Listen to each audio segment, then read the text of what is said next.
नमस्कार मित्रांनो, आज मी तुमच्यासाठी एक नवीन व्हिडिओ घेऊन आलेलो आहे। पाठीमागल्या व्हिडिओमध्ये तुम्ही पार्ट 1 पाहिला असेल, हा पार्ट 2 आहे। आपण पाठीमागल्या व्हिडिओमध्ये गाडीची पूर्ण माहिती, गाडी पुढे कशी घ्यायची, हे सर्व गोष्टी त्या पार्ट 1 मध्ये आपण माहिती घेतली। आता ह्या पार्ट 2 मध्ये आपण गाडीच्या स्टीअरिंग बद्दल माहिती घेणार आहोत। गाडीमध्ये 3 गोष्टी महत्त्वाच्या असतात, एक म्हणजे स्टीअरिंग, दुसरं म्हणजे गिअर आणि तिसरं म्हणजे ABC। ABC म्हणजे ॲक्सिलरेटर, ब्रेक, क्लच, ह्या 3 गोष्टी महत्त्वाच्या असतात। आपण ह्या 3 गोष्टी एकदम नाही शिकणार। एकदम जर मी शिकवण्याचा प्रयत्न केला तर तुम्ही त्या लवकर लक्षात नाही राहणार तुमच्या। तर आपण काय करणार आहोत, एक एक गोष्ट पूर्णपणे समजून घेणार आहोत। तर आज पहिल्यांदा आपण स्टीअरिंगला समजून घेणार आहे, कारण की स्टीअरिंग खूप महत्त्वाचं आहे। स्टीअरिंग ज्याला जमलं त्याला गाडी जमली असं आहे। त्याच्यामुळे आपण स्टीअरिंगची पूर्णपणे माहिती घेणार आहे। माहिती कोणती घेणार आहे, स्टीअरिंग ॲक्च्युली आपल्याला पकडायचं कसं आहे, त्याला फिरवायचं कसं आहे, त्याला कसं मॅनेज करायचं आहे, टर्नवरती आपल्याला स्टीअरिंग कसं फिरलं पाहिजे, ह्या सर्व गोष्टी या व्हिडिओमध्ये तुम्हाला पाहायला भेटतील। ओके, चला स्टार्ट करू आपण स्टीअरिंगची पहिली माहिती घेऊ। हे जे स्टीअरिंग आहे हे पॉवर स्टीअरिंग आहे, याला जास्त फिरवण्याची गरज नाही। जे नवीन गाडी शिकतात ते एकदम याला जोरात फिरवण्याचा प्रयत्न करतात, एकदम जोरात फिरवतात। हे एकदम चुकीचं आहे। तुम्हाला रोड पाहायचा आहे, त्यानुसार तुम्हाला स्टीअरिंग मॅनेज करायचे। रोड सरळ असेल तर तुम्हाला स्टीअरिंग पण सरळच ठेवायचं आहे। रोड जर थोडा क्रॉस असेल तर त्यानुसार तुम्हाला स्टीअरिंग थोडं हळूहळू करून फिरवायचं आहे, जोरात अजिबात फिरवायचं नाहीये। नवीन लर्नर हीच चूक करतो आणि घाबरून ड्रायव्हिंगचा कॉन्फिडन्स तो स्वतःचा कमी करतो। आता आपल्याला काय समजून घ्यायचं आहे, स्टीअरिंगला पकडण्याची योग्य पद्धत कोणती आहे ती आता समजून घेऊ। आता तुम्ही हे स्टीअरिंग पहा, याला एका घड्याळासारखं तुम्ही पाहण्याचा प्रयत्न करा। आता इकडे बघा, हा 12 आहे, 3 आहे आणि 6 आहे आणि हा 9 आहे। तर याला तुम्ही कोणत्या प्रकारे पकडलं पाहिजे, तुम्हाला 9:15च्या पोझिशनला पकडायचे, म्हणजे छोटा कडा 9 वर आणि मोठा कडा 3 वर, ह्या प्रकारे तुम्हाला स्टीअरिंगला पकडायचे आणि फिरवायचे। 9:15ची पोझिशन मध्ये सर्वात बेस्ट तुम्हाला ड्रायव्हिंग करण्यासाठी मदत होईल।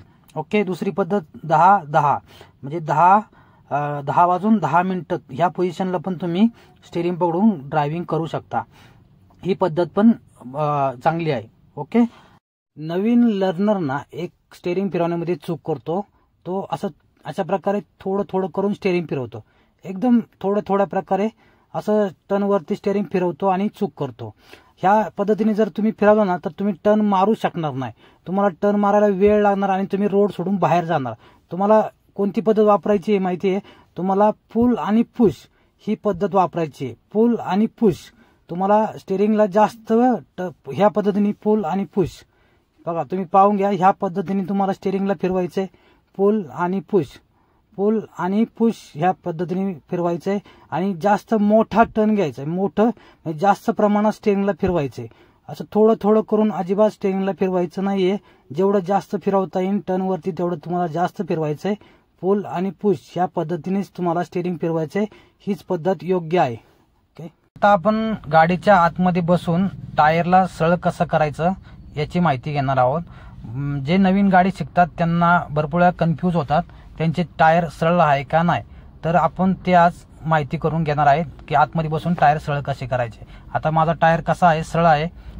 आता मी काय करणार, एका दिशेला पूर्णपणे फिरवणार टायर माझा, मी एका दिशेला पूर्णपणे वाकडा करणार। त्यानंतर मी काय करणार, ही जे यस तुम्हाला दिसतोय हा यस तुम्हाला पाहायचा आहे आणि हा जो पार्ट आहे हा तुम्हाला पाहायचा आहे। याला काय करायचंय, तुम्हाला 2 वळ्या तुमच्या साईडला घ्यायचंय। आता हा वरती आहे, याला 2 वळ्या तुमच्या साईडला घ्यायचा आहे। आता मी 2 वळ्या साईडला घेतो। आता पहिल्यांदा घेतला मी, हा 1 वळ्या झाला आणि हा दुसऱ्यांदा 2 वळ्या मी माझ्या साईडला घेतला आणि यस मी स्ट्रेट केला आणि मी खाली पाहिलं, माझा टायर सरळ झाला। म्हणजे तुम्ही ह्या पद्धतीने पण टायरला सरळ करू शकता। पूर्ण एका दिशेला फिरवायचं आणि 2 वळ्या तुम्हाला ते यस सरळ करायचंय। ओके, आता अजून एक गोष्ट, टायर समजा तुमचा राईटला फिरलेला आहे आणि तुम्हाला माहित नाही कोणत्या दिशेला फिरलाय, तर कसं करायचं, थोडीशी गाडी पुढे घेऊन पाहायची। अगर ती राईटला चालली असेल तर समजायचं राईटला आपलं स्टीअरिंग फिरलेलं आहे, आणि अगर लेफ्टला असेल आपलं स्टीअरिंग फिरलेलं आणि आपल्याला माहित नसेल तर थोडीशी गाडी पुढे घ्यायची आहे आणि लेफ्टला चालली तर समजायचं लेफ्टला चालली। तर ह्या पद्धतीने पण तुम्ही स्टीअरिंग कोणत्या दिशेला आहे ते पाहू शकता. थोडीशी गाडी पुढे घेऊन तुम्ही ज्या दिशेला गाडी जाईल त्या दिशेला स्टेअरिंग आपलं फिरलेलं आहे. ह्या पद्धतीने पण तुम्ही ओळखू शकता आपला टायर कोणत्या दिशेला फिरलेला आहे. ओके. हा जो रोडवरती जो मधला जो डॉट वाला जो पट्टा असतो ना, तुम्हाला काय करायचंय, राईट साईडचा टायर त्याच्यात जवळ ठेवायचा आहे. मी जवळ किती पाहिजे, कमीत कमी 1-1.5 फूट त्याच्या आतमध्ये पाहिजे. ह्या डॉटच्या पट्ट्याच्या 1 ते 1.5 फूट आतमध्ये पाहिजे. म्हणजे समोर आपली जी लेंथ आहे त्याच्या आतमध्ये आपल्याला राहायचं आहे. तर आपल्याला असं का करायचं आहे, तर आता सांगतो तुम्हाला एक्झाम्पल.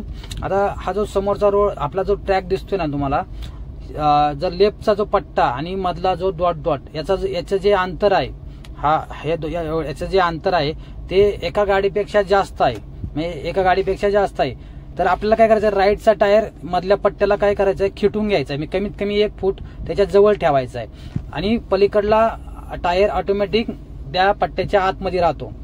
तुम्ही जर राईटचा टायर जर मधल्या पट्ट्याला खिटून घेतला, म्हणजे कमीत कमी जवळ 1 फूट खिटून घेतला, तर लेफ्टचा टायर ऑटोमॅटिक आपला आतमध्ये राहतो. आपण जर राईटचा टायर सेंटरमध्ये घेतला तर आपला लेफ्टचा टायर काय होणार, त्या पलीकडल्या पट्ट्याच्या बाहेर जाणार. त्याच्यामुळे तुम्हाला काय करायचंय, तुमच्या राईट साईडचा टायर मधल्या पट्ट्याच्या जवळ ठेवायचा आहे. म्हणजे तुमचा लेफ्टचा टायर रोडच्या आतमध्ये राहील. ओके. आता बघा, आपला समोरचा ट्रॅक बघा आणि मी स्टेअरिंग किती फिरवतोय ते बघा. तुम्हाला त्या ट्रॅकनुसार स्टेअरिंग एकदम हळूहळू फिरवायचं आहे. जोरात अजिबात फिरवायचं नाही. ट्रॅक सरळ आला, मला स्टेअरिंग सरळ करायचे, एकदम हळू स्टेअरिंग सरळ करायचे, जोरात अजिबात करायचं नाही. जसं आपला ट्रॅक चेंज होईल त्यानुसार आपल्याला स्टेअरिंगला हळूहळू करूनच फिरवायचे आहे. आता राईट येतोय, मी त्याच्या आधी थोडंसं राईटला धरलं स्टेअरिंग. राईट टर्न यायच्या आधीच थोडंसं राईटला आपलं स्टेअरिंग धरून ठेवायचे. टर्न पूर्ण होतपर्यंत आपल्याला स्टेअरिंगला रिटर्न न्यायचं नाहीये. जोपर्यंत आपला टर्न पूर्ण होत नाही तोपर्यंत स्टेअरिंगला रिटर्न घ्यायचं नाही. आता ट्रॅक सरळ आला तेव्हाच तुम्हाला स्टेअरिंगला काय करायचंय, सरळ करायचंय.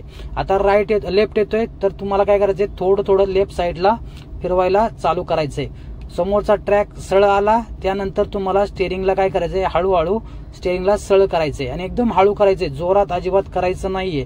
जोरात केलं तर तुम्ही ट्रॅक सोडून बाहेर जाऊ शकता. तुम्हाला जोरात फिरवायचं नाहीये. एकदम हळूहळू स्टेअरिंगला मॅनेज करायचं आहे. ते म्हणजे तुम्ही ड्रायव्हिंग चांगल्या प्रकारे करू शकता.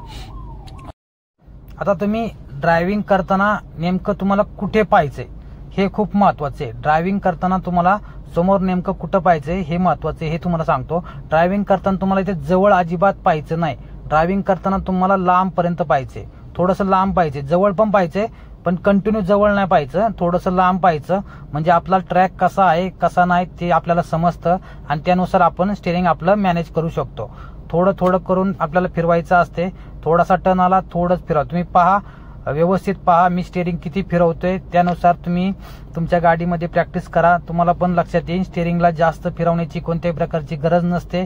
नवीन शिकणारा ही चूक सगळ्यात मोठी करतो, जास्त जोरात फिरवण्याचा प्रयत्न करतो आणि ट्रॅक सोडून बाहेर जातो. तुम्हाला फक्त तुमचा ट्रॅक पाहायचा आहे, समोरचा रस्ता कसा आहे त्यानुसार तुम्हाला स्टेअरिंगला मॅनेज करायचे. Okay, thank you.